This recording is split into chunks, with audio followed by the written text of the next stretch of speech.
خیلی خوش اومدیم به یه قسمت دیگه. امروز میخوام راجع به یه چیزی صحبت کنم که تو هیچ کلاس زبانی راجبش نمیگن، خودم هم نمیدونستم، هرچند که انجام میدادم، ولی وقتی اومدم اینجا اصلا فهمیدم چیه، چقدر مهمه و چقدر باعث میشه لهجه ما بهتر بشه. هم ما حرف بقیه رو بهتر بفهمیم، هم اونا حرف ما رو بهتر بفهمن. شاید خیلی سوال داشته باشین که من انگلیسی حرف میزنم ولی بقیه متوجه هم نمیشن، یا وقتی که بقیه دارن حرف میزنن من با اینکه میدونم کلمات چی ان، میدونم جمله سازی چطوریه و اینا، بازم متوجه حرف زدنشون نمیشم، یا اینکه نمیفهمم که منظورشون دقیقاً چیه.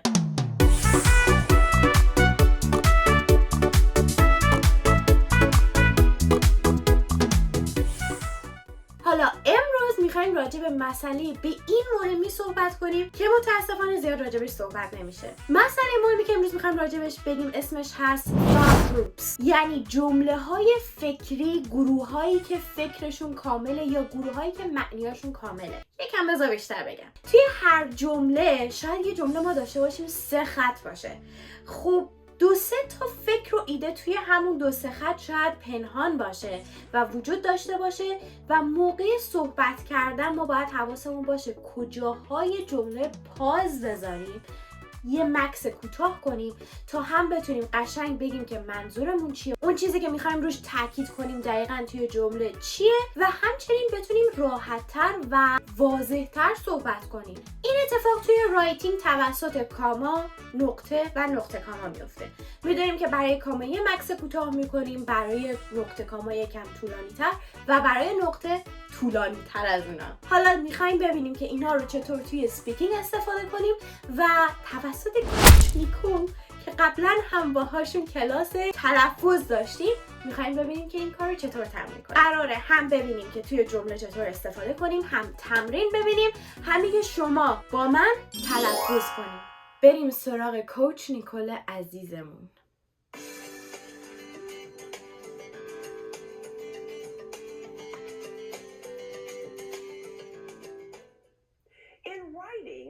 You'll see punctuation to signal pauses. Use those same commas, periods, question marks, and other punctuation to help you know where to pause when you're speaking. مثل همیشه یادتون باشه اگر کلمه‌ای رو میگه که شما متفاوت بیانش میکنین، سعی کنین که تمرین کنین و تلفظ کنین. من خودم هم اگر دیدم که کلمه‌ای هستش که شاید خودم متفاوت میگم یا شاید میبینم بقیه متفاوت میگن، حتما میگنش. Longer sentences may be longer sentences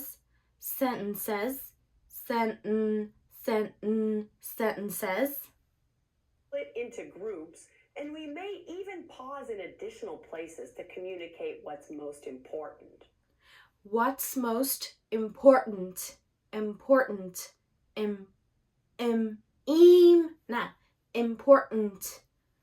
بچه این چیزی مثل sentence یا important یا حتی بعضی بچه ها توی مدرسه میگن nothing رو میگن nothing. چیزای خوبی هست که آدم بدونه، چون اگه خودتون استفاده نمی کنین بهتره بدونین بقیه چطور میگن که اگر یه وقت شنیدین نمونین که what's the pronunciation in the word یا همچین چیزی. And you'll find that English speech is typically broken into chunks of 4 to 7 words followed by a pause. توی جملات هم ما میام کلمه هامون رو هر 4 تا یا هر 7 تا یه پاز بعدش قرار میدیم که خیلی در واقع باعث میشه که ما بدونیم چه کلماتی مهمن، ما تاکیدمون توی صحبت کردن روی چیه و در کل واضح تر باشیم.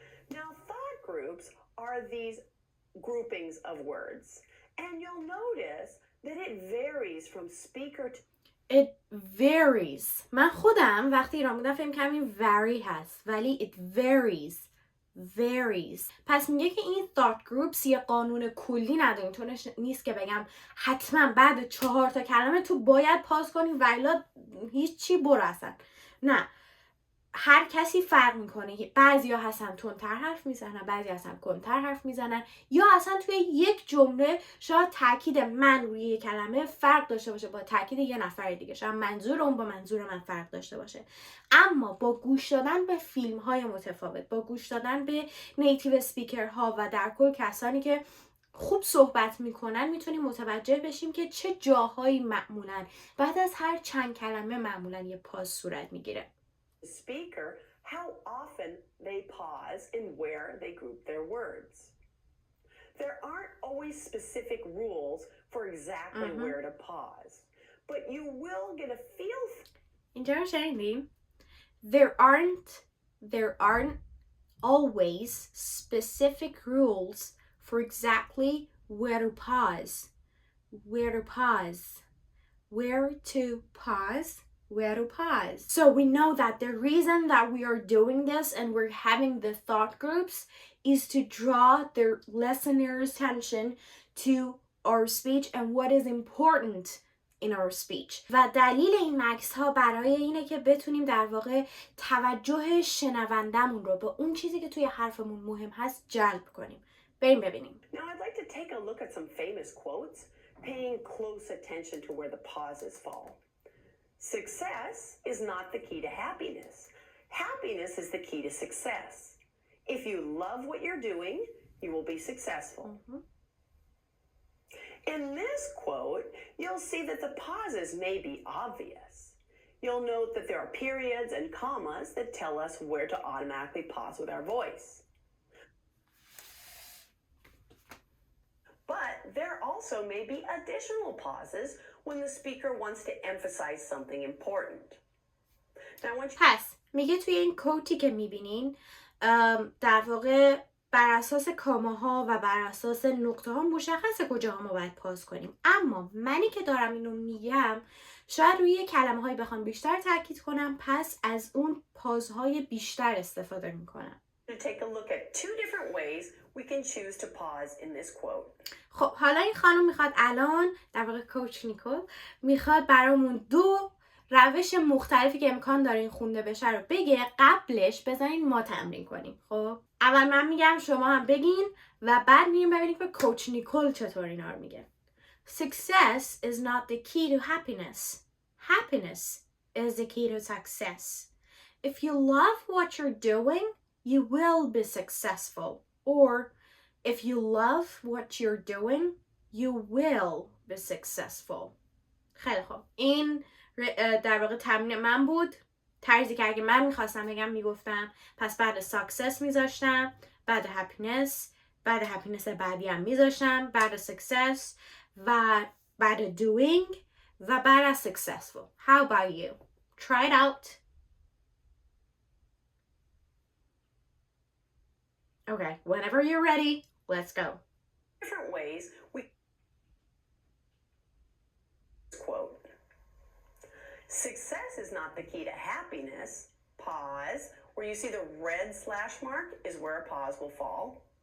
پس این اسلش های قرمز طرزی است که ما نشون میدیم اینجا از لحاظ گفتار شما باید پاز کنی. Success is not the key to happiness. Happiness is the key to success. If you love what you're doing, you will be successful. All right, and then option 2. You'll notice we have an additional pause after the first word.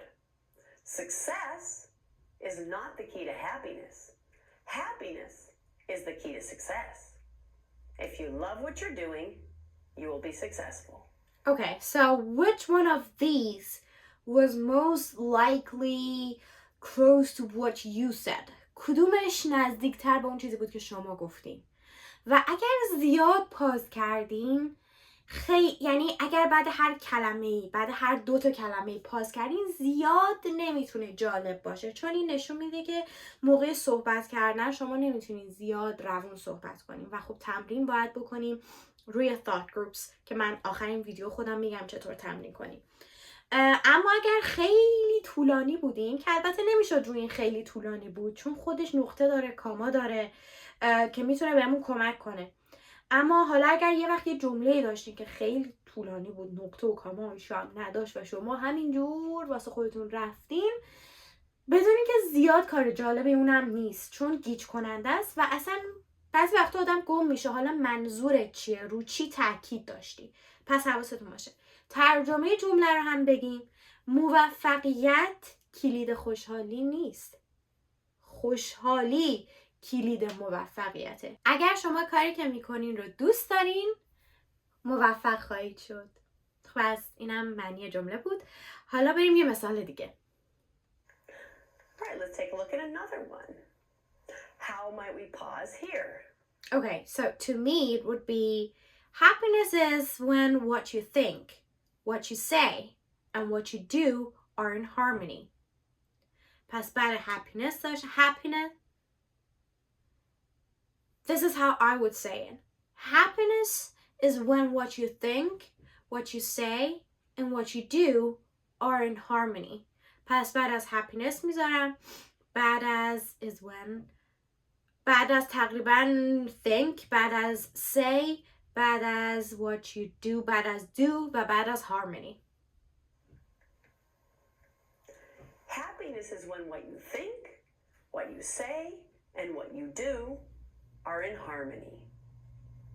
That's one version. Another native speaker may pause like this.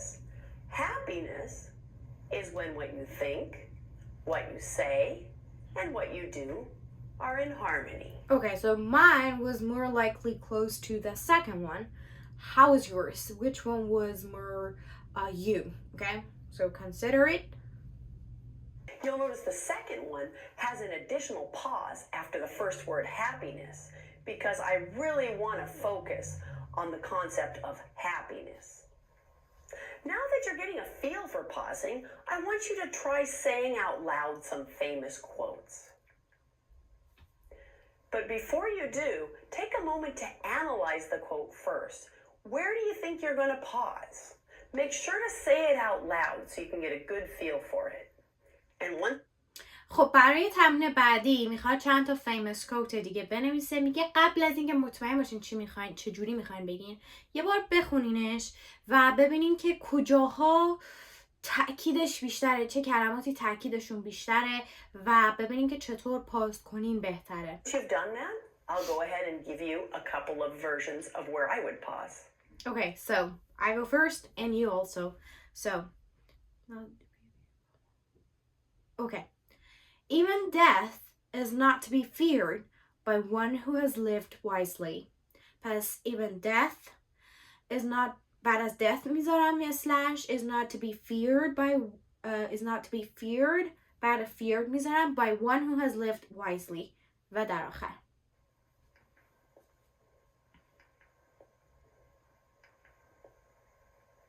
All right, version 1, I would pause right in the middle. Even death is not to be feared by one who has lived wisely. Another possibility, we might pause right after the second word death. Even death is not to be feared by one who has lived wisely. Again, mine was a So second. how did you do? Were you able to correctly decide where to pause in this quote? All right, let's try it again with another quote. Decide where you would like to pause in this quote. Okay, so for me, it doesn't matter how slowly you go as long as you do not stop. So I have 3 after matter, after go, and at the end. How about you? After you've thought about it for about 15 seconds, I'll go ahead and I'll give you 2 answers. The first one, again, we might just pause right in the middle. It does not matter how slowly you go, as long as you do not stop. And another possible way to pause, we would pause twice. It does not matter how slowly you go, as long as you do not stop. Okay. یک چیزی میخواستم بگم اینجا در مورد همون thought groups. نگاه کنیم وقتی که این slash ها رو میزنیم توی بین هر slashی، هر 2 slashی در واقع میبینین که یک مفهوم کاملی وجود داره. It doesn't matter. مهم نیست. How slowly you go. چقدر آروم میری. As long as you do not stop. تا اونجایی که متوقف نشی. پس بین هر 2 اسلاید ما میبینیم که یک مفهوم کامل وجود داره و در واقع همین معنی thought groups هست. این که ما بشنویم یکی بگه It does not matter how slowly you go. این موقعی که ما داریم از بچه‌های ESL امتحان میگیریم متوجه میشیم که اسپیکینگ خوبی ندارن، یا اگر کسی بیاد کل اینو برای ما یهو پشت سر هم بخونه باز هم میفهمیم اسپیکینگ خوبی نداره، چون که یعنی نفهمیده کجای این جمله مهمه تا برای ما اینو نشون بده و میفهمیم که از لحاظ لهجه آمریکایی همچین چیزی خوب نیست. حالا در مورد بریتیش، اگر شما دارین بریتیش میخونین یا هر لهجه جای دیگه رو میخونین خودتون دقت کنین ببینین معمولا چه جاهایی پاز میذارن. من خودم به شخص زیاد تفاوتی احساس نکردم بین بریتیش و امریکن توی این مپ هست، ولی خب احتمال داره وجود داشته باشه چون در اون حد نه در موردش تحقیق کردم نه آیدلی داشتم که بهش نگاه کنم ببینم چطور این کار انجام میده و اینا. خلاصه این تهش هم نشون بدم که یک سری کردیت میده و خب اسم کانال و ویدیو همه چیز کردیتش توی قسمت دیسکریپشن باکس هست. اگر میخواین سر بزنین به کانال نیکول، خیلی خیلی ویدیوهای خوبی داره. البته خود منم بعضیشو قرار باز هم در آینده تمرین کنیم با هم دیگه. حالا بهتون میخوام یه تمرین بدم که ما توی دانشگاه این انجام میدادیم، یعنی اون زمانی که من با بچه‌های ESL توی دانشگاه اسپیکینگ کار میکردیم، یکی از مبحثامون همین thought groups بود و بهشون تمرین میدادیم تا thought groupsشون رو خوب کنن، چون معمولا یا بعد هر کلمه یه پاز وجود داشت یا یهو میدیدی یه جمله کامل و اینا میگن مثلا نمیفهمیدی چی میشد.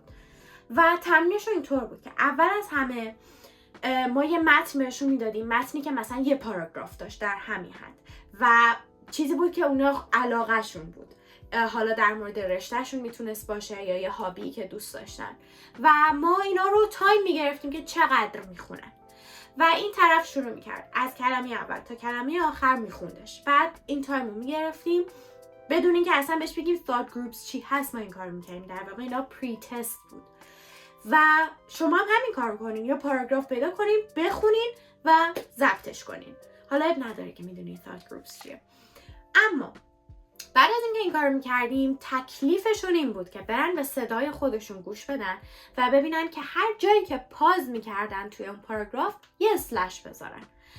خیلی خب، بعد از اینکه این کار رو میکردن ما میومدیم نگاه میکردیم ببینیم آیا بین هر دو اسلشی که اینا خوندن یک مفهوم درست وجود داره یا نه و در واقع یک جوری بهشون فیدبک میدادیم که ببینیم که چقدر زود اسلش رو گذاشتن یا چقدر طولانی گذاشتن و بر اساس اینکه تقریبا توی هر thought groups 4 تا 7 کلمه وجود داره ما اینا رو فیدبک بهشون میدادیم و دوباره بهشون میگفتیم این متن رو بخونن و دوباره صداشون رو ضبط میکردیم. در حد 2 بار این کار انجام میدادیم. بعدش راجع به thought groups کلاس داشتیم، تمرین داشتیم و همه چی و در آخر دوباره این کار رو انجام میدادیم و اون موقع بود که میدیدیم چقدر بهترین اسلش ها گذاشته میشه و همچنین گفتنشون هم یکم طولانی تر میشد به خاطر اون پازها.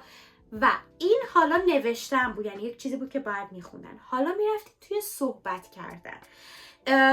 قدم دومی که صحبت کردن در واقع بود دیگه، ما یک تاپیک به اینها میدادیم بدون هیچ آمادگی. ازشون میخواستیم که راجع به مثلا تفاوت سگ و گربه اینا صحبت کنن برای 2 دقیقه. صدای اینها رو ضبط میکردیم، بهشون میگفتیم برو حالا اینی که گفتی و بنویس، سلش هاش رو هم بذار. بعد میومدیم آنالیزش میکردیم.